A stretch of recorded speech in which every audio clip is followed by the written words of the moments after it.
Cette nouvelle lune, eh bien, nous aide également à finalement tester notre flexibilité.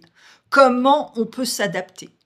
Je pense que vous avez bien compris que sur toute la planète, eh bien, il y a eu énormément de changements et finalement aussi dans certains pays des changements rapides, radicaux, qui revient à cette énergie du feu et du bélier, mais surtout être flexible par rapport à ce qui peut se passer.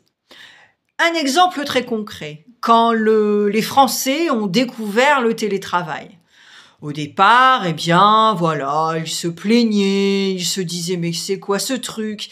Et puis ensuite, au fur et à mesure, quand ils ont vraiment découvert le télétravail, eh bien, ils se sont rendus compte qu'en fait, ils pouvaient bosser chez eux avec les pantoufles et le pyjama en mangeant un dessert toutes les heures. Hein. Voilà, entre deux consultations.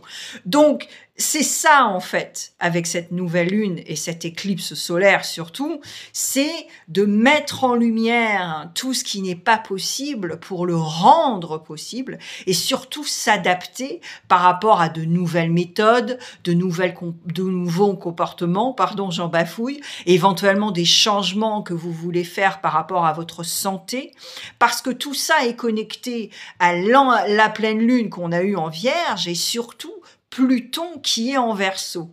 Et là, l'énergie de Pluton, parce que vous savez, ça se balançait entre le Capricorne et le Verseau, mais là, on te dit, ok, le contrôle du Capricorne, l'obsession, le non-lâcher-prise, c'est fini, les gars. Il faut vraiment travailler sur le lâcher-prise et laisser ce Verseau, qui est maintenant en Pluton pendant 20 ans, s'installer et nous aider à créer des choses, à assumer qui on est et puis surtout à se sentir libre.